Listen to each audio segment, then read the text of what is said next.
lagi pada video mata kuliah daring aljabar abstrak.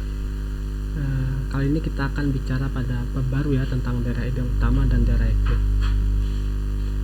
Oke,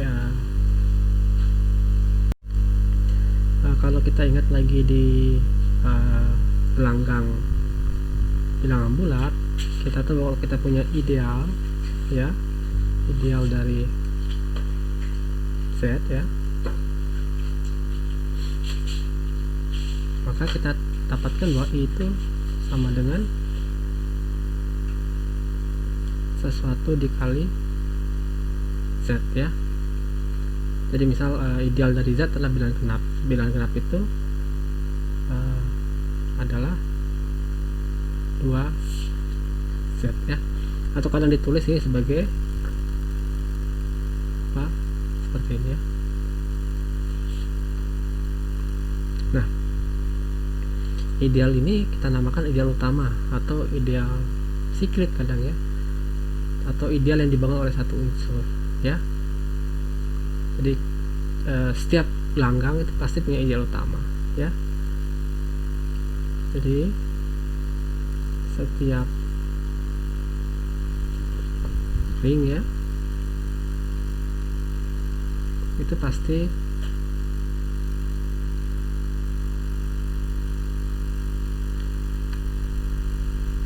punya ideal utama ya. Apa jaminannya? Ya, jaminannya adalah idealnya, kalau idealnya sama dengan ideal 0 ya, maka ini bisa ditulis sebagai 0 kali ringnya ya, atau sama dengan 0 seperti ini ya. Jadi dijamin setiap gelanggang pasti punya ideal utama, yaitu ideal yang dibangun oleh 0.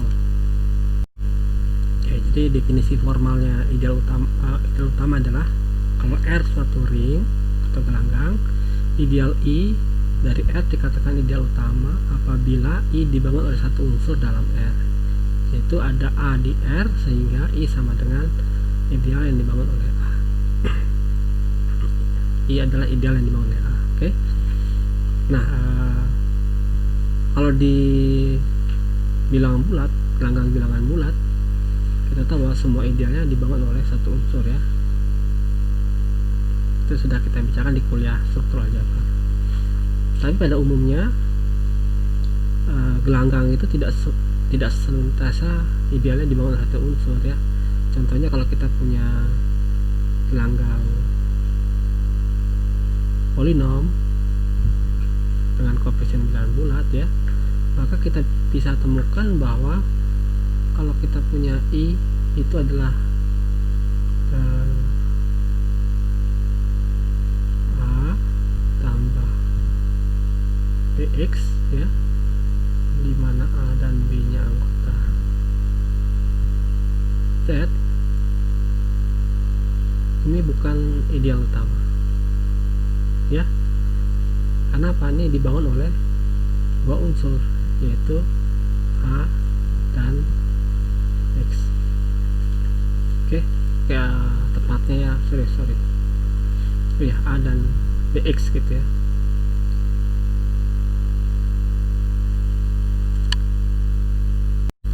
Nah, apa artinya ini? Artinya kita tidak akan bisa menemukan BX di polinom ring ya, ring polinom ZX, sehingga PX sama dengan I ya. Oke, silakan kalian coba sendiri untuk membuktikannya ya. Jadi cara gampangnya menggunakan kontradiksi. Jadi kita misalkan ada apa, polinom PX di ZX yang sama dengan I, nanti kalian akan temukan suatu kontradiksi. Oke, jadi kita sudah punya contoh suatu gelanggang, misalnya gelanggang bilangan bulat, yaitu semua idealnya dibangun satu unsur atau semua idealnya adalah ideal utama. Dan ada juga contoh gelanggang yang tidak semua idealnya dibangun oleh satu unsur, contohnya adalah polinom atas Z tadi ya. Jadi oleh karena itu kita bisa nih mendefinisikan namanya suatu daerah ideal utama. Oke, jadi kalau R suatu daerah integral, tadi kan contohnya semua daerah integral ya, X dan Z ya, dan R suatu daerah integral. Oke, kita namakan R dinamakan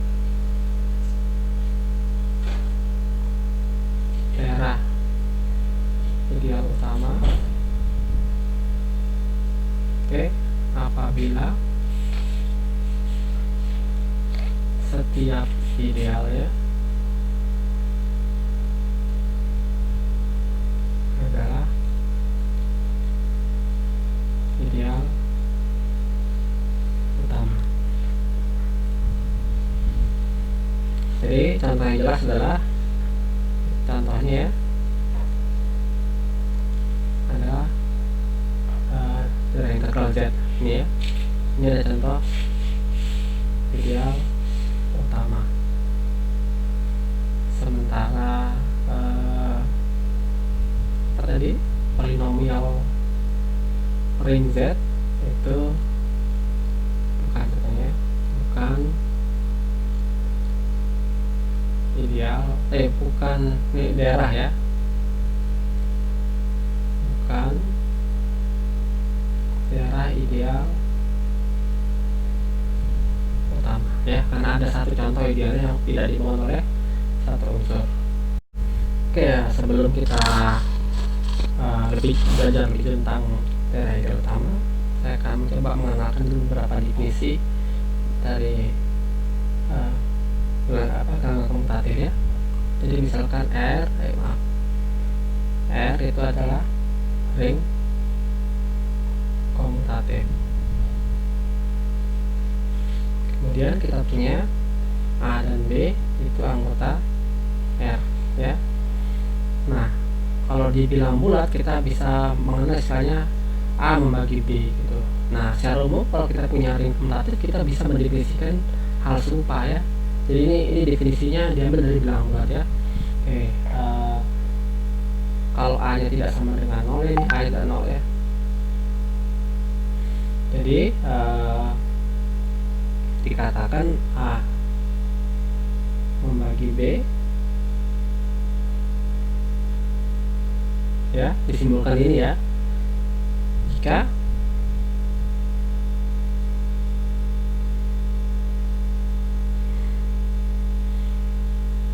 B sama dengan C kali A untuk suatu C di R ya. Dan definisinya ya, definisi membagi pada ring komutatif secara umum ya. Nah, ini kita bisa punya contoh kalau di Z ya. Kita contohnya sederhana ya. Kita tahu bahwa 3 itu membagi 6 ya. Karena 6 sama dengan 2 kali 3. Oke. Kalau di Z10 ini juga ring komutatif ya. Kita punya bahwa 3 itu 3 garis ya. Itu membagi 5 garis. Kenapa? Karena 5 garis itu sama dengan 3 garis kali 5 garis ya. Nah, di polynomial ring ZX ini ring komutatif juga. Kita punya contoh bahwa polinomial X min 3 ya, itu membagi X kuadrat 5x plus 6 ya. Kenapa? Ini karena x kuadrat min 5x plus 6 itu sama dengan x min 3 kali x min 2 ya. Jadi ini adalah C nya ya, ini adalah C nya. Di sini C nya itu yang ini C nya, sementara di sini ini C nya ya. Ya enggak gitu masalah C nya mau kita tekankan, apa? Karena ini kita bicara gelanggang yang komutatif ya. Jadi pada bilangan bulat kita mengenal istilahnya suatu unsur membagi unsur lainnya kalau ada unsur lain, sehingga si yang dibagi itu sama dengan unsur lain itu dengan unsur pembagi tadi ya. Nah itu bisa kita perumum ke ring komutatif secara umum ya, tidak hanya di bilangan bulat. Oke, dari definisi membagi tadi kita bisa turunkan sifat-sifat dasar ya. Contohnya bahwa kalau kita misalkan punya R ring ya, A di R ya, maka kita dapatkan bahwa A itu membagi, ini ring komutatif kita dapatkan bahwa A itu membagi dirinya sendiri ya. Apalagi yang bisa kita dapatkan yaitu 1R, kalau R yang memiliki unsur kesatuan maka dia akan membagi A ya. Apalagi, jadi kalau kita punya A itu pasti membagi 0. Oke, nah di ring komutatif kita juga mengenal istilah unit ya. Jadi A itu adalah unit. Oke, jika dan hanya jika A itu membagi 1 ya. Kalau kita bicara unit tentu jelas R nya harus ring komutatif dengan unsur kesatuan ya. Oke, apalagi yang kita punya, kalau A membagi B dan B membagi C, maka kita akan dapatkan bahwa A membagi C ya. Jadi sudah kita punya 3 sifat yang serupa dengan di bilangan bulat ya. Nah ini adalah trivial ya, yang satu trivial, yang kedua ini ya agak trivial ya karena berdasarkan definisi sebenarnya, dan yang ketiga ini ya buktinya kurang lebih bisa dikatakan persis ya dengan di bilangan bulat.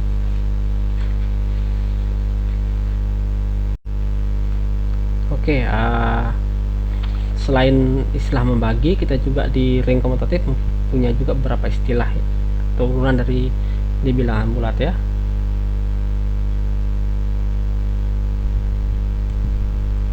Oke, kita buat definisi.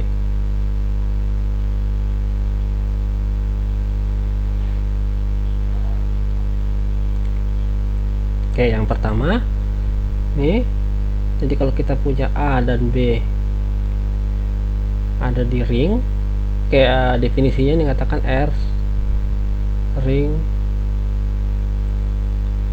komutatif ya.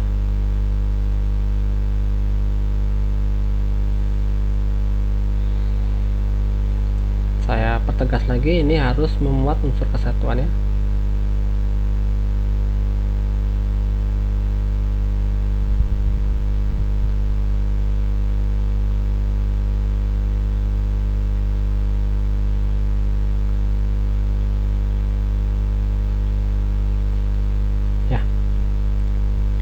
Nah, jadi kalau kita punya AB anggota R, maka A dan B dikatakan berasosiasi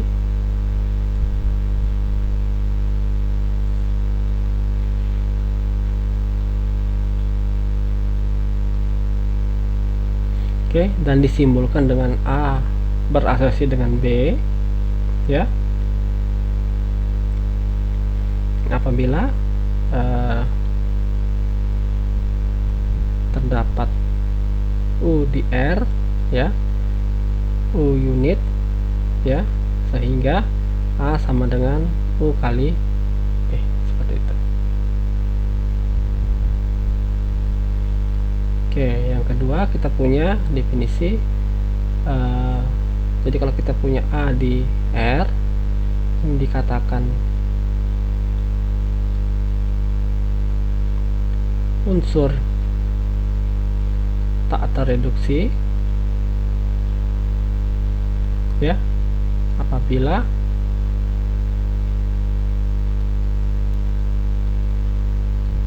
untuk setiap X dan Y di R dengan A sama dengan X kali Y, ini akan berakibat salah satunya unit ya, X unit atau Y yang unit seperti itu ya. Oke, yang ketiga, jadi kalau A di R itu dikatakan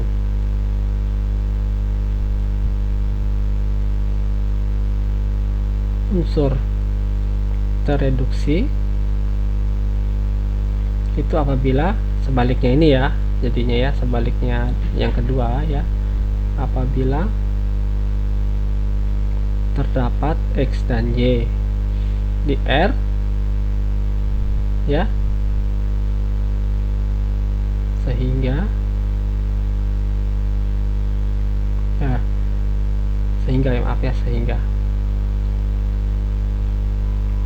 sehingga A sama dengan XY, oke, dengan X dan Y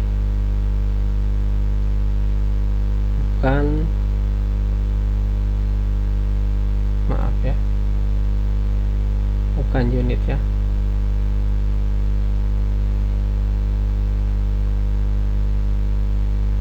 Ya, ini benar ya, keduanya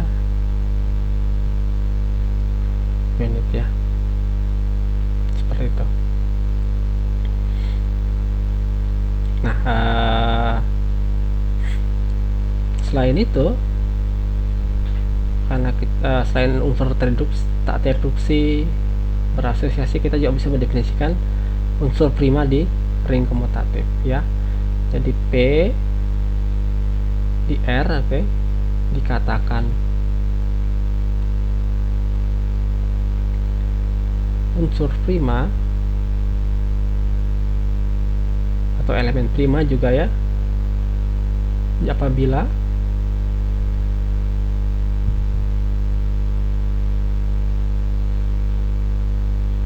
apabila RS di R dengan P sama dengan RS, dengan P membagi RS ya, saya hapus ya, dengan P membagi RS, ini akan berakibat P membagi salah satunya ya, P membagi R atau P membagi S.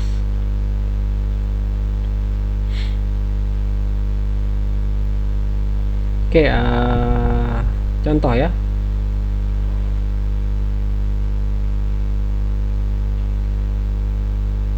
Jadi kalau kita punya ring bilangan bulat ya, maka A itu akan berasosiasi dengan min A ya. Karena apa? Karena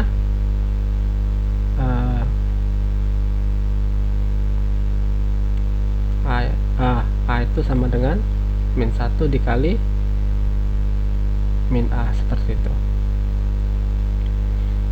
Nah, dan 1 adalah unit di bilangan bulat ya, ring bilangan bulat. Yang kedua, kalau kita punya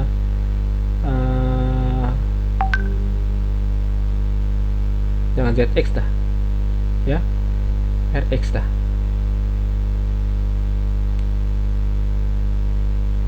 ya. Nah, kalau kita punya PX sama dengan X kuadrat plus 1 ya, maka ini adalah unsur tak tereduksi ya.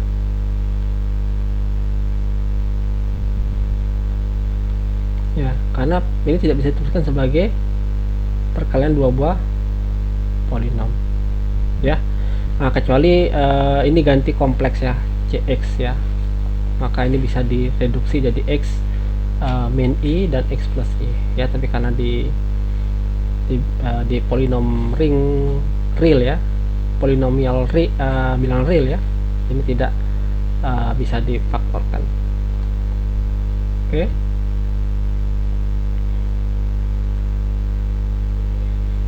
Yang ketiga ya, kalau kita rubah jadi cx,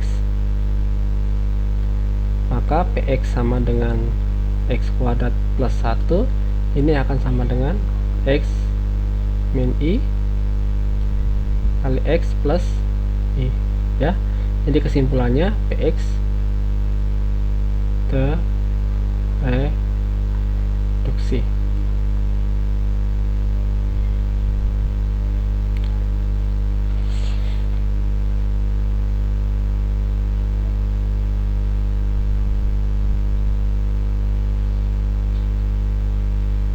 Nah, kalau di bilangan bulat ya, kita tahu bilangan primanya adalah 2, 3, 5, 7 dan seterusnya.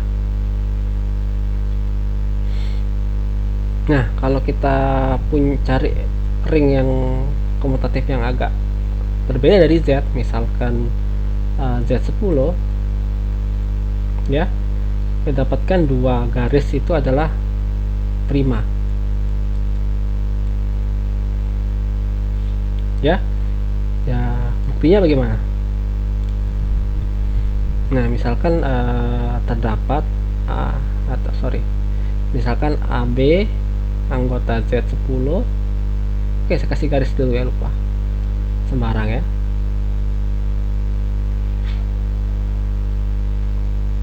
Dengan 2 itu membagi A garis B garis. Oke. Apa artinya 2 membagi A garis B garis? Oke, ini artinya adalah A garis B garis itu sama dengan 2 garis kali sesuatu yang lagi ya, K garis misal gitu ya. Ini artinya bahwa AB min 2K itu sama dengan L kali 10 gitu ya, lipatan 10 intinya.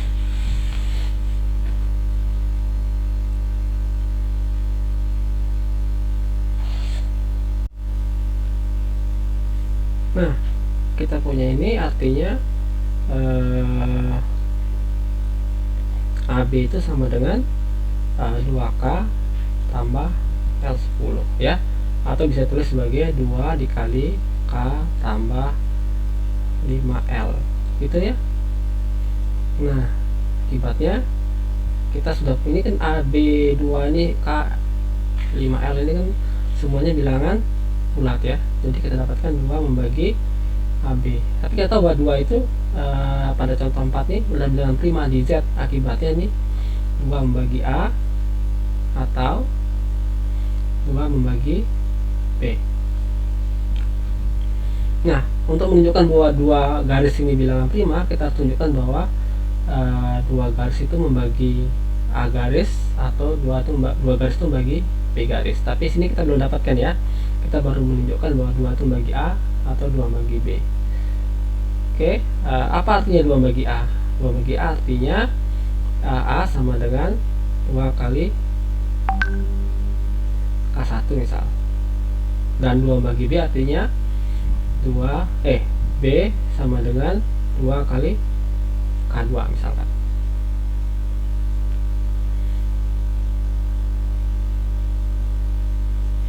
Mana nih garis? Oh ini. Oke, jadi dari sini terdapatkan bahwa A garis itu sama dengan 2 K1 garis ya, atau B garis itu sama dengan 2 K2 garis ya. Tapi ini kan bisa tulis sebagai 2 garis kali K1 garis ya, atau ini juga B ditulis sebagai 2 garis kali K2 garis. Nah, ini K1 dan K2 garis ini adalah anggota grade 10 otomatis ya. Nah, tadi karena bisa tulis seperti ini, artinya 2 garis itu membagi A garis, atau 2 garis itu membagi B garis. Oke, dari sini kita simpulkan bahwa 2 garis itu bilangan prima di Z10. Oke, saya kira jelas ya. Oke, lanjutkan ya. Jadi kita sudah mendefinisikan yang namanya bilangan tak reduksi dan bilangan prima di ring komutatif ya. Sekarang kasusnya kita buat kalau apabila R-nya suatu daerah integral ya. Jadi kita definisi berasosiasi tak terreduksi bilangan prima otomatis sama persis dengan yang tadi, karena R itu adalah karena R adalah integral otomatis ring komutatif ya. Tapi kita bisa buat sebuah teorema ya. Teoremanya mengatakan bahwa yang pertama, kalau A berasosiasi dengan B ya, ini jika dan hanya jika A membagi B dan B membagi A. Yang kedua,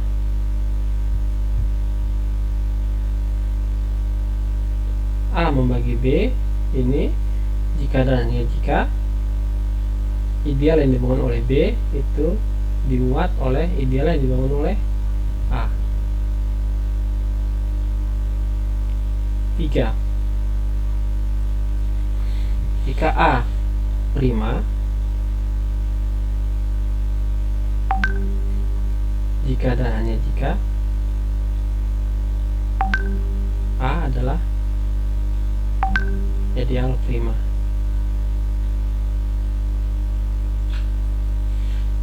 Oke, tempat keempat,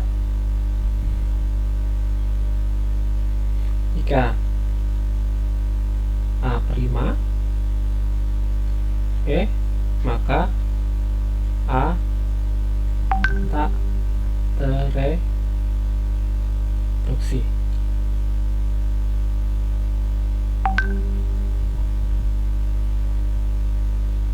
Oke, tentu yang mana adalah buktinya ya.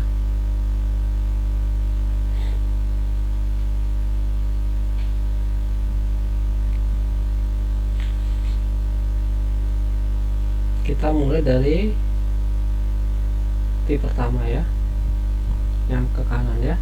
Jadi kita punya A berasosiasi dengan B ya. Ini menurut definisi diri komutatif artinya bahwa A itu sama dengan U dikali B untuk suatu U unit ya.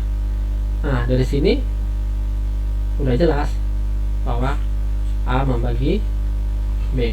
Tapi ini bisa kita rubah juga bahwa B sama dengan U inverse dikali A. Nah, dari sini kita dapatkan bahwa B membagi A. Jadi akibatnya kalau kita A dan B berasosiasi, maka A membagi B dan B membagi A. Kita dapatkan ya. Mudah saya kira. Yang kedua, kalau kita punya A membagi B dan B membagi A. Nah, artinya ini kita punya X dan Y di R ya. Sehingga A sama dengan XA sama dengan B dan YB sama dengan A ya. Nah, A di sini boleh saya ganti dong dengan yang di sini ya. Jadi ini menggantikan A di sini ya. Jadi kita dapatkan X dikali YB itu sama dengan B ya.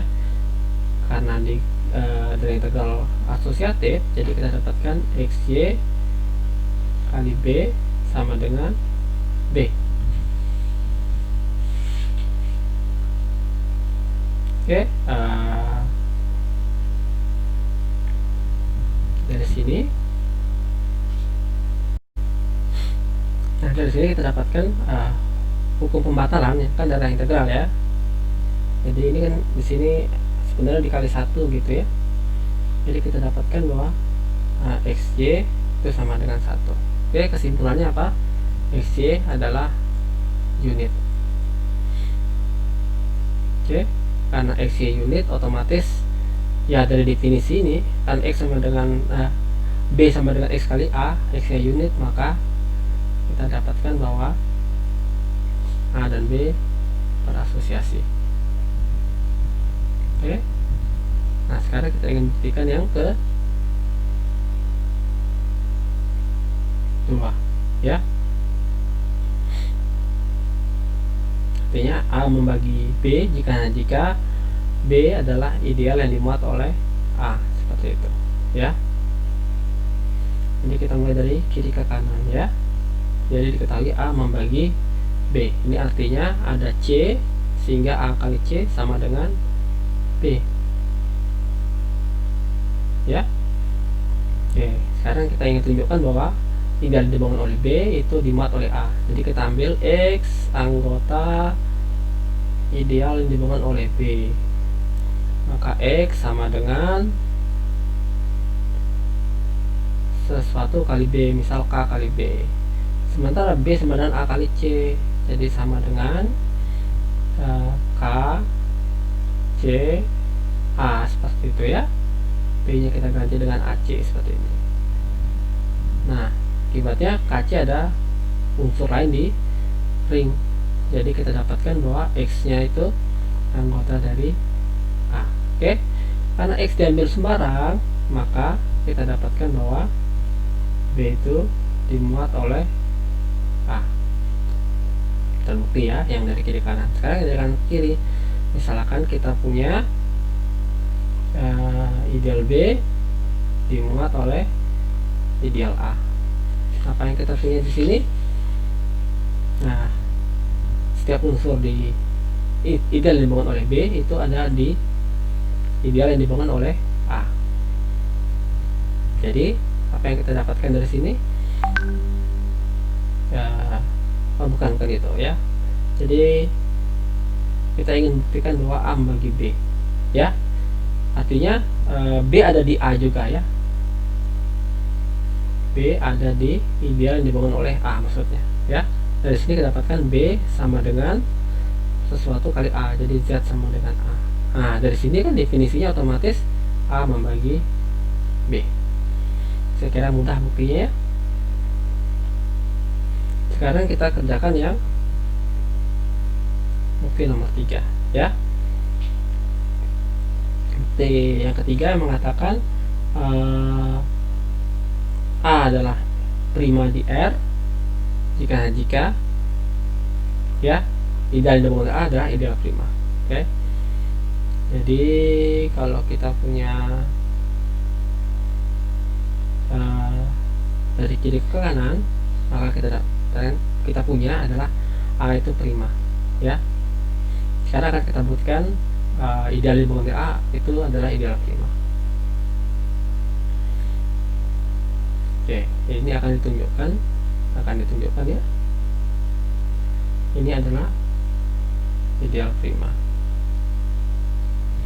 Oke, misalkan XY itu ada di ideal yang dibangun oleh A. Kita ingin tunjukkan bahwa X itu ada di A, ada di ideal yang dibangun oleh A, atau X itu ada di ideal yang dibangun oleh atau Y itu ada di ideal yang dibangun oleh A.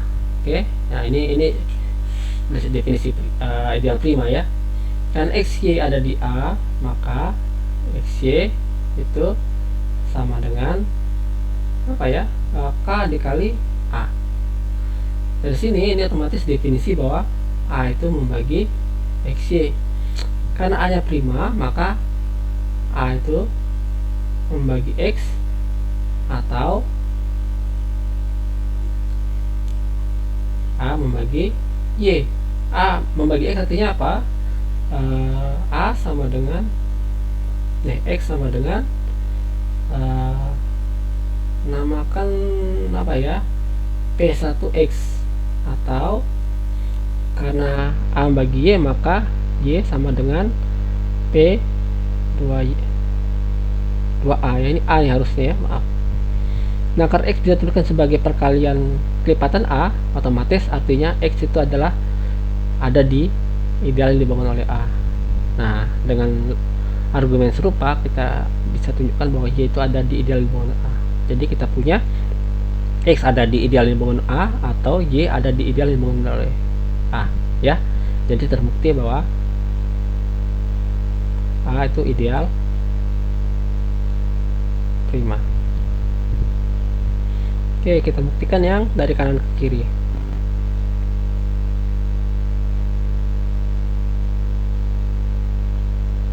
Jadi kita punya A itu ideal prima. Oke, akan kita tunjukkan bahwa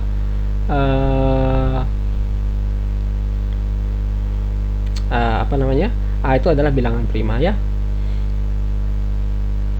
Akan ditunjukkan A itu prima ya. Untuk menunjukkan A prima kita ambil sembarang XY di R dengan A itu membagi XY ya. Karena A membagi XY, akibatnya XY sama dengan K dikali A. Oke. Oh, dari sini kan definisinya otomatis XY ada di ideal yang dibangun oleh A. Tapi karena ideal yang dibangun oleh A adalah ideal prima, maka kita dapatkan X ada di A atau Y ada di ideal yang dibangun oleh A. Nah, dari sini kita dapatkan bahwa X itu sama dengan P1 kali A atau Y sama dengan P2 dikali A. Nah, ini artinya apa? Artinya A membagi X ya, atau A membagi Y ya. Jadi terbukti karena A membagi XY berakibat A membagi X atau A membagi Y, maka kita dapat simpulkan bahwa A adalah bilangan prima ya. Jadi terbukti sudah yang nomor apa ini tadi? Nomor 3. Sekarang yang keempat, jika A prima maka A tak tereduksi ya. Nah, kita akan tunjukkan bahwa akan ditunjukkan A nya tak tereduksi ya. Jadi artinya kalau A sama dengan X kali Y, maka kita tunjukkan bahwa X nya X nya unit atau Y unit. Oke. Nah, tapi karena A sama dengan X kali Y, ini otomatis berarti A itu membagi XY ya.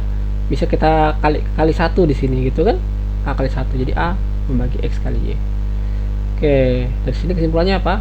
A membagi X atau A membagi Y. Kenapa? Karena A nya bilangan prima ya, diketahui prima ya.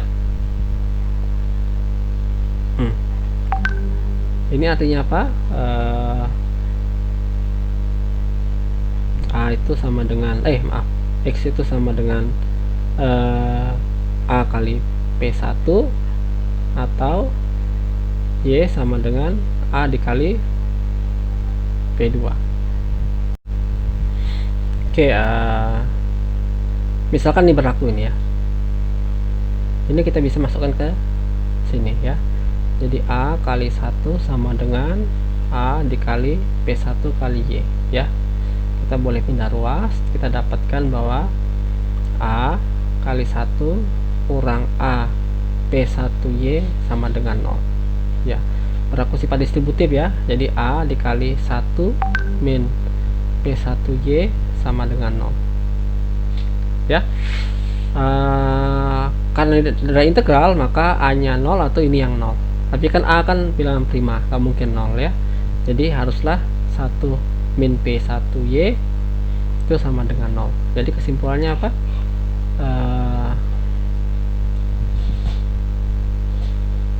P1Y itu sama dengan 1. Artinya apa? P1 dengan Y adalah unit ya.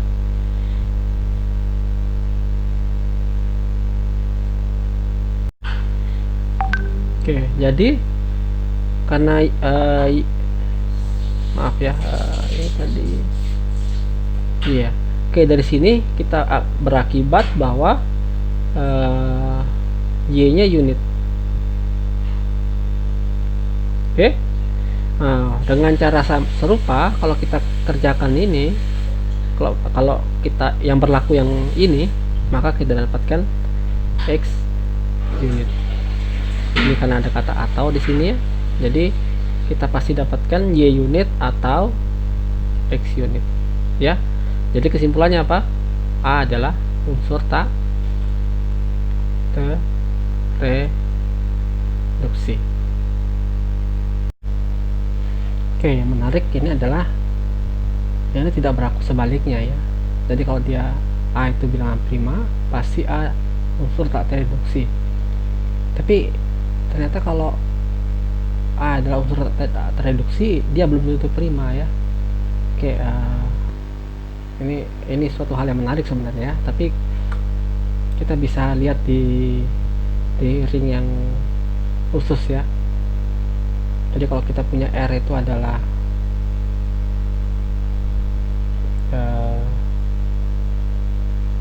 Z akar min 5.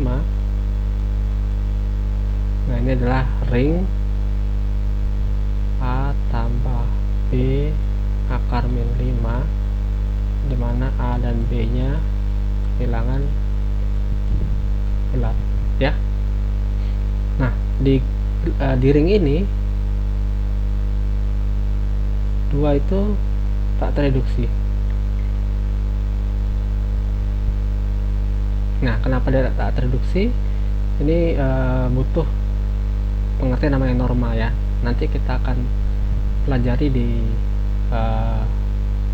mata kuliah yang lebih lanjut ya. Tapi ini sebagai contoh aja, 2 tak tereduksi ya. Tapi 2 itu bukan prima, karena apa? Karena 2 itu sama dengan 1 tambah akar min 5 dikali 1 min akar min 5. Oke, dan ini sama dengan 6 ya. Maaf, 2 kali 3 itu sama dengan ini ya, sama dengan 6. Oke, jadi di sini kan bisa menyebut bahwa 2 membagi 1 plus akar min 5 kali 1 min akar min 5 ya. Tapi 2 tidak membagi 1 plus akar min 5 dan 2 tidak membagi 1 min akar min 5 ya. Jadi di sini 2 itu bukan bilangan prima ya, tapi 2 unsur tak tereduksi. Oke. Nah, ini contoh di mana ada bilangan tak tereduksi yang bukan bilangan prima. Oke, ada satu istilah lagi yang kita kenal di bilangan bulat, tapi tidak kita, maksudnya bisa diperumum di daerah integral ya. Di bilangan bulat kita mengenal istilah namanya FPB ya. Nah, FPB, faktor persekutuan terbesar ya, atau mungkin kan disebut juga pembagi persekutuan terbesar ya, atau dalam bahasa Inggris kita sebut greatest common divisor ya, GCD ya. Oke, jadi kalau R ini daerah integral, ya. Dan kemudian A ini adalah anggota R yang himpunan subbagian dari R, tapi maaf, tidak termasuk nolnya ya. Jadi A ini himpunan R yang dikurangi unsur nol. Oke, ini bukan sama dengan R ya. Kita misalkan A nya adalah himpunan bagian dari R tanpa nol ya. Jadi isinya himpunan bilang-bilangan tak nol, himpunan bagian dari R yang tidak ada unsur nolnya ya. Nah, D ada di R, ini dikatakan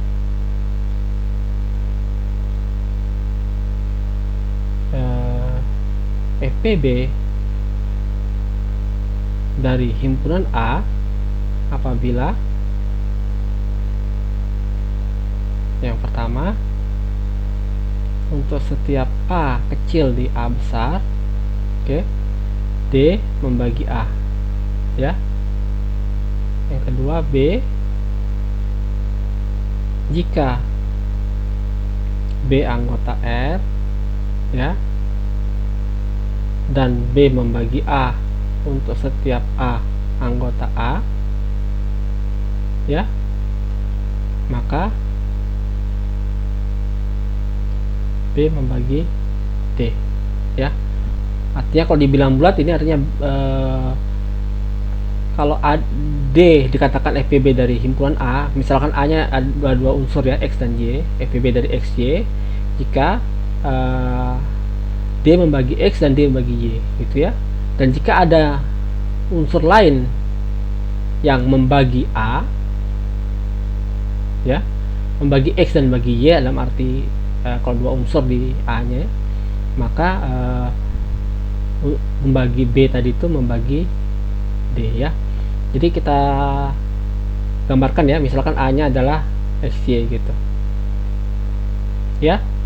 FPB dari A ini kalau dibilang bulat ya, ini misal dibilang bulat aja ya, kalau ada D itu FPB dari XY, artinya D membagi X dan D membagi Y ya, atau faktornya ya, faktor dari X dan faktor dari Y ya, faktor persekutuannya tapi yang paling besar ya. Artinya kalau ada faktor persekutuan lain, jadi B membagi X dan B membagi Y, dibilang bulat itu, maka D ini lebih besar dari B ya. Untuk mengatakan lebih besar itu dikatakan B membagi B, kurang lebih seperti itu ya. Jadi definisi dari faktor persekutuan terbesar. Nah, dalam prakteknya A itu ya boleh lebih dari dua unsur gitu ya. Jadi faktor FPB dari himpunan A itu adalah elemen D di ring ya, yang dimana elemen D itu membagi semua unsur di A ya. Dan jika ada unsur lain yang membagi semua unsur di A, itu maka unsur pembagi itu akan membagi si D tadi ya. Kurang lebih seperti itu definisi dari FPB. Nah, tentu kita punya istilah lain dari ya, istilah KPK ya. Selain FPB kita punya istilah namanya KPK atau kelipatan persekutuan terkecil ya, atau dalam bahasa Inggris least common multiple ya, LCM, least common multiple ya. Jadi kalau kita punya A himpunan bagian dari R tanpa nol ya, L anggota R itu disebut KPK dari himpunan A ya, apabila A membagi L ya untuk setiap A di A.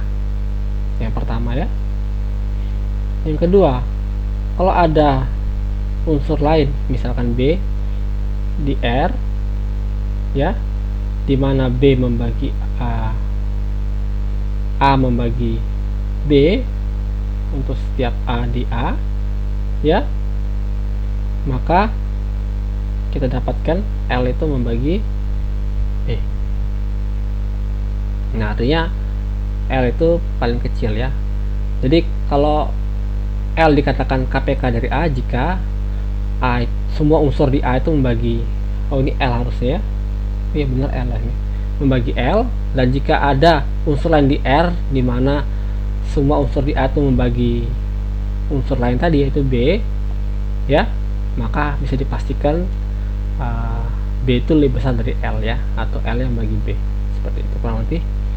Nah, ini analog ya dengan definisi KPK di bilangan bulat.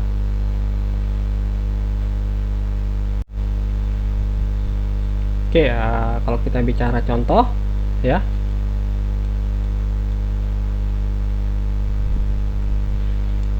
tentu contoh di bilangan bulat adalah contoh yang paling gampang, ya. Tapi kita coba di ring polinomium, ya. Kita punya Z3X, ya. Jadi ring polinomial dengan koefisiennya di Z3, ya. Nah, kita punya misalkan R-nya, ya. Jadi ringnya ini, maka kita punya fx sama dengan x kuadrat plus 2x, x ini garis, ya. Sorry, saya hapus dulu, ya, saya ulang, ya. Misalkan saya punya fx sama dengan x kuadrat plus 2 garis x tambah 1, ya, 1 garis, ya, dan gx sama dengan x pangkat 3 plus 2 garis x kuadrat plus 2 garis ini 2, ya, maaf, ya. Oke, kita punya dua buah unsur di R yaitu fx dan gx, berarti kita bisa cari GCD dari fx dan gx, berarti kita cari faktor-faktornya, ya. Nah, yang menarik ini GCD di sini tidak tunggal, ya. Kita dapatkan GCD-nya ini adalah x plus 1 garis dan 2x 2 garis x, ya, tambah 2 garis. Ini keduanya adalah FBB dari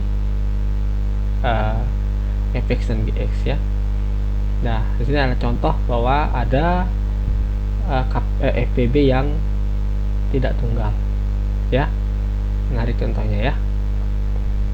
Nah, kalian coba-cobalah cari polinom lain di Z3X, ya, kemudian cari GCD yang berapa sebagai latihan.